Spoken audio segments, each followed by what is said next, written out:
Salut Daron. Bon voilà, aujourd'hui une petite vidéo spéciale.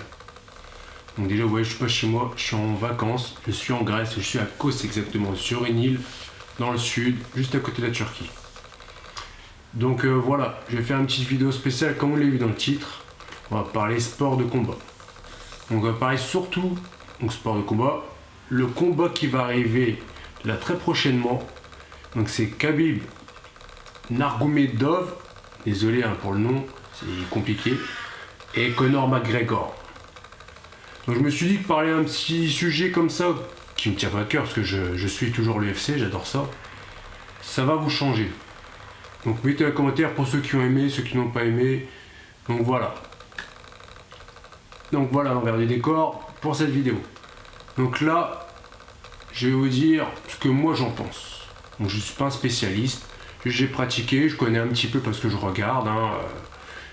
Et voilà, donc j'ai envie de vous partager ça.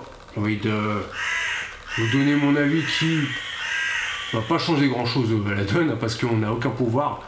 Mais voilà, c'est quelque chose que j'avais envie de partager avec vous. Donc premier, on a qui? On a Conor McGregor.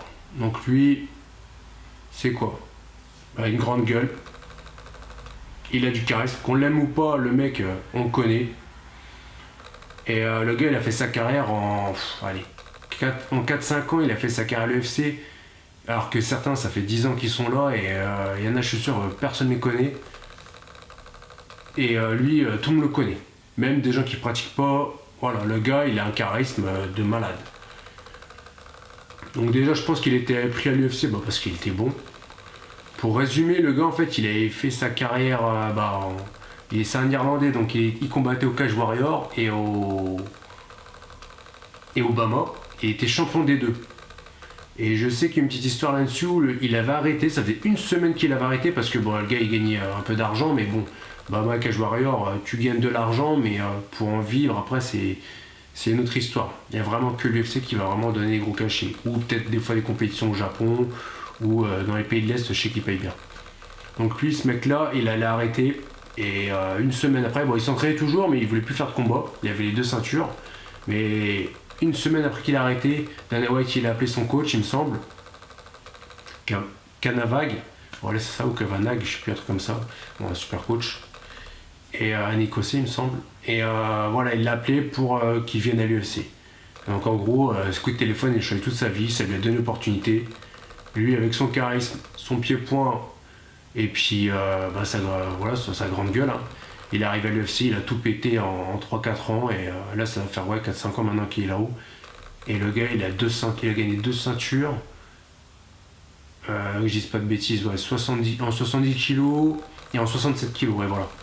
Il a 2 ceintures, et voilà, enfin bref, le mec maintenant il est millionnaire sûr, après milliardaire je sais pas, mais je pense que voilà.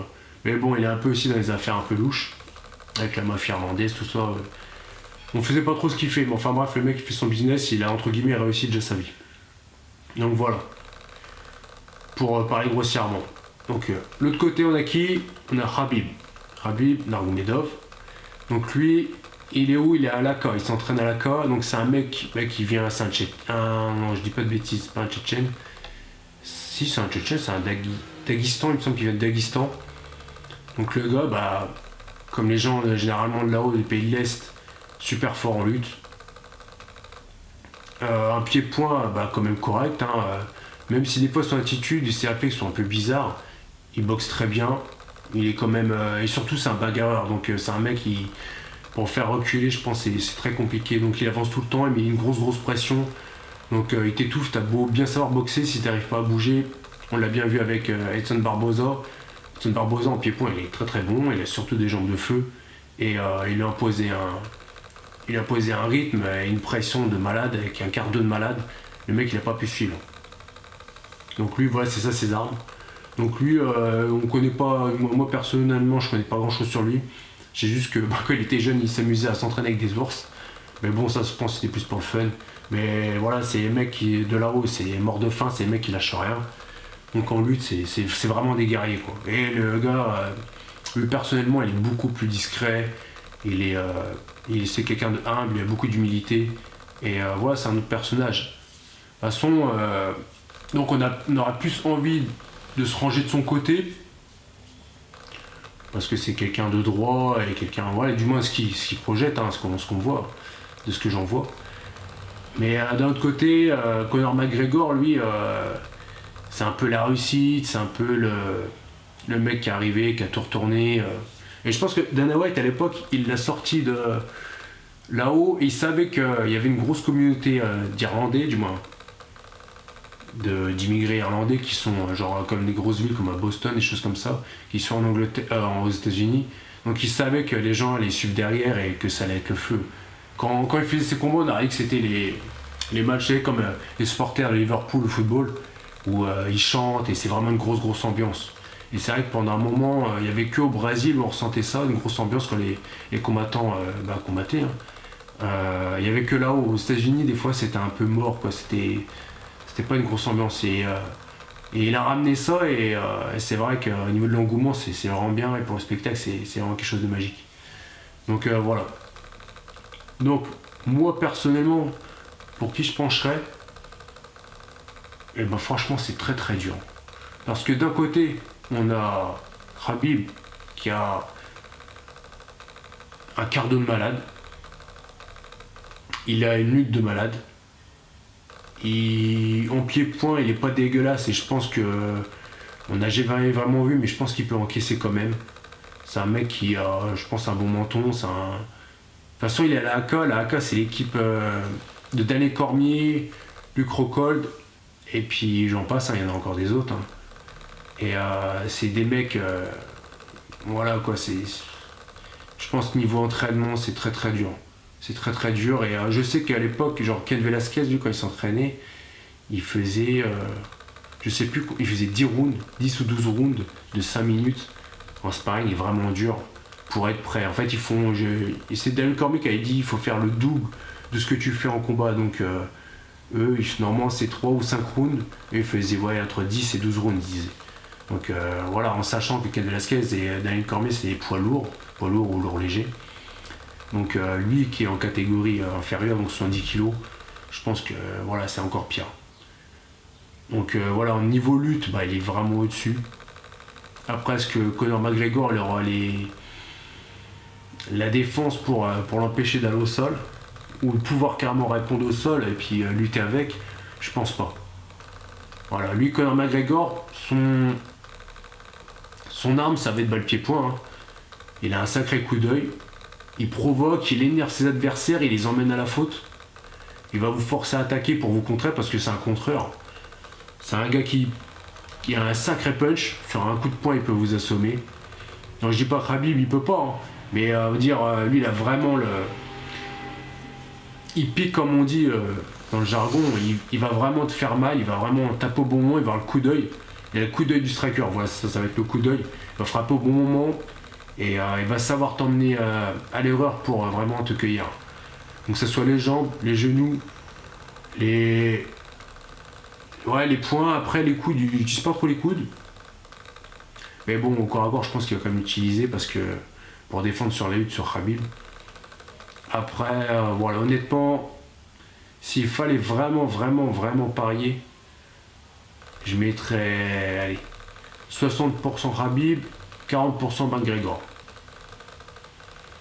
Mais je sais pas pourquoi j'ai envie que McGregor gagne, parce que pour continuer le truc. C'est un mec qui peut être vraiment énervant, c'est un mec que tu rencontres. Si tu combats contre lui, tu peux que le détester. Après, quand tu le regardes, tu le vois, tu te dis, voilà, c'est un peu, c'est un showman, et donc tu peux aimer l'engouement qui ramène avec lui quand il est là. Tu sais qu'à chaque fois qu'il va faire un combat, ça va être quelque chose, quoi. Comme José Aldo, c'était vraiment la guerre, et en plus, bon, après il était déçu parce que il a fini super vite, mais voilà, il emmène ça, et tu vas voir ça comme un film au cinéma. Donc t'attends je sais pas combien de mois, même limite une année, et quand t'as le combat, t'es content, quoi. Tu te lèves parce que les combats sont super tard, du moins en France, avec le décalage horaire, tu te lèves à 3h ou 6h du matin pour regarder le combat, t'as rien à foutre, t'as envie de le voir. Comme à l'époque, on va dire, Tyson quand il combattait, quoi. Donc voilà, c'est ça qui est super bien. En tout cas, là, le combat il est le 6 octobre, il me semble. Donc nous, ça sera la nuit, ça sera le matin du 7, donc entre la nuit du 6 et du 7. Donc voilà, je vous invite à le voir. Après moi, comme je vous ai dit, je pense que Khabib, s'il fallait parler, je le mettrais, mais j'aimerais que Conor gagne. Bon, après, il a manqué beaucoup de respect à Khabib. Il a été loin, il a parlé de religion, il a parlé de politique, tout ça. Mais le mec a réussi à vendre sa bouteille de whisky. Il a fait la pub de sa bouteille de whisky qui vient de sortir. Et franchement, c'est ça que j'aime bien chez lui, c'est qu'il est vraiment fort. En dehors du sport, c'est un personnage. C'est une star en gros. C'est ça. C'est un mec, on va dire, c'est quoi à dire, mais Khabib, même s'il est champion, il n'y aura que les gens du sport qui vont le connaître. Sport de combat généralement. Les gens, entre guillemets, monsieur, même tout le monde ne vont pas le connaître. Alors que McGregor, les gens vont se dire, ah lui, il me dit quelque chose, je l'ai vu, nanana. Voilà, c'est un autre style. Soit on aime, soit on déteste. Moi personnellement, j'aime bien.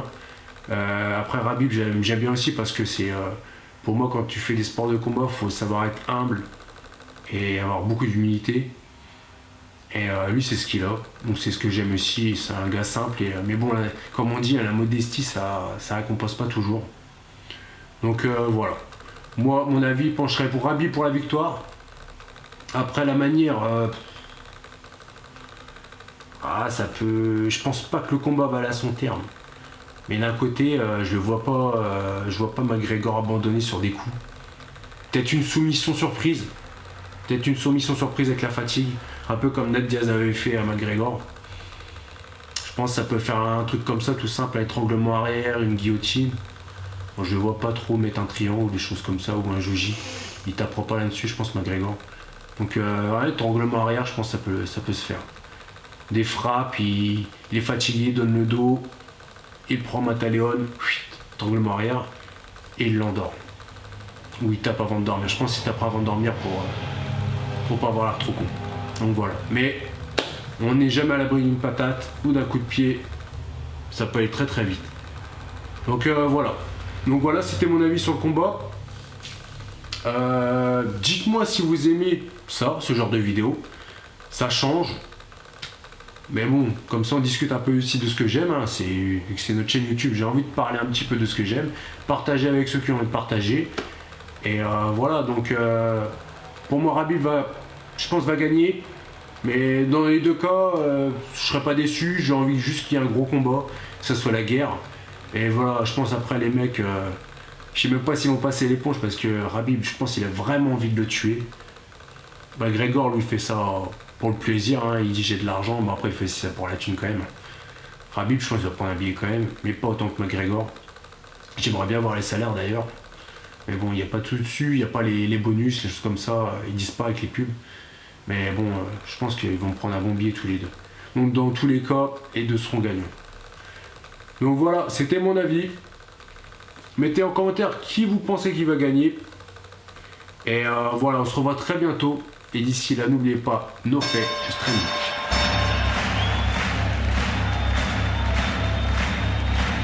Ladies and gentlemen, welcome to the main event.